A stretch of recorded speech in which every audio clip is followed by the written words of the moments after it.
नमस्कार, सत्यार्थ न्यूज में आपका स्वागत है। कन्नौज में लंबे समय से प्रतीक्षित इत्र पार्क में उद्यमियों को प्लांट आवंटन आखिर शुरू ही कर दिया गया है। कन्नौज विधायक व सरकार में मंत्री आसिम अरुण की कोशिशों के जरिए इस पार्क का निर्माण पूरा करा अब उद्यमियों को आवंटित किया जा रहा है।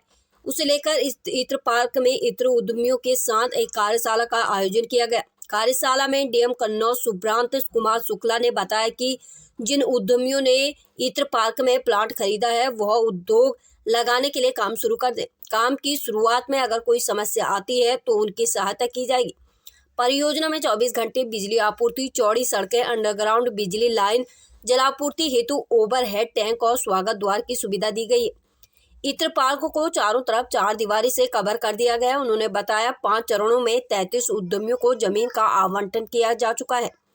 इत्र और इत्र आधारित उद्योग की स्थापना के लिए 450 से लेकर 4000 वर्ग मीटर तक के भूखंड 5530 रुपये प्रति वर्ग मीटर पर आवंटन के लिए उपलब्ध कराए गए हैं। शेष 25 औद्योगिक भूखंडों का निवेश मित्र पोर्टल के माध्यम से आवंटन किया जाएगा। डीएम का कहना है कि प्रदेश सरकार ने एक जनपद एक उत्पाद योजना के तहत यह पार्क विकसित किया है। उद्यमियों की जिज्ञासाओं खासकर नियम और शर्तों पर बताया कि समय में पंजीकरण हो जाए, आपका प्लाट आवंटित हो, इन सब बातों को ध्यान में रखते हुए क्या सेवाएं दी जाएंगी। कार्यशाला में शामिल हुए पूर्व सांसद सुब्रत पाठक ने कहा कि सरकार ने इत्र उद्योग के लिए एक अच्छा स्थान उपलब्ध करा है। प्रदेश के प्रत्येक जनपद का अपना एक प्राचीन उद्योग रहा है। ओडीओपी योजना के अंतर्गत इत्र पार्क की व्यवस्था कोई व्यक्ति कहीं से भी आए, एक ही स्थान पर सारी सुविधाएं मिलेंगी।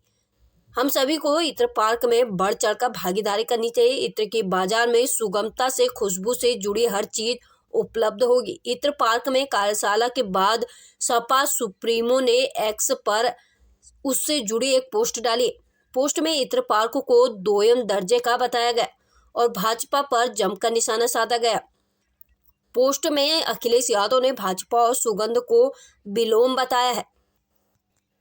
कन्नौज से संवाददाता अंकित श्रीवास्तव की रिपोर्ट। देखो, यहाँ मुख्य उद्देश्य है कि यहाँ के ऊपर खासकर हमारे कन्नौज के इत्र व्यापारियों को एक प्लेटफॉर्म मिले और एक ही स्थान के ऊपर उनको सारी सुविधाएं मिले और जिससे कि उनको एक वैश्विक बाजार में उनको कहीं ना कहीं तरजीह मिले और एक कन्नौज का डेवलपमेंट हो सके और यहाँ पर फूलों की खेती करने वाले किसानों की बढ़ोतरी हो और उनकी आमदनी बढ़े। इस उद्देश्य के साथ में इत्र पार्क का निर्माण वन डिस्ट्रिक्ट वन प्रोडक्ट योजना के तहत उत्तर प्रदेश की योगी आदित्यनाथ सरकार ने कराया है।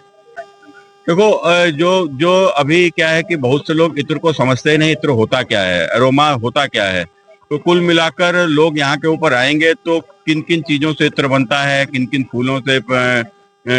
फूलों की यहाँ खेती होती है, किन फूलों से इत्र बनता है, कौन से अरोमा की सुगंधित फसलें हैं, चाहे घास हो, चाहे वो जड़ी बूटियां हो या अन्य, उसको सबकी कैसे उनकी पैदावार होती है, कैसे उनकी खेती होती है और कैसे उनका ऑयल निकालते हैं, वो ऑयल किस उपयोग में आता है। तो सारी जानकारी यहाँ के ऊपर लोगों को मिल सकेगी। यहाँ एक विश्व स्तर का यहाँ के ऊपर एक म्यूजियम भी बनेगा। तो ये सारी चीजें यहाँ के ऊपर उपलब्ध रहेंगी।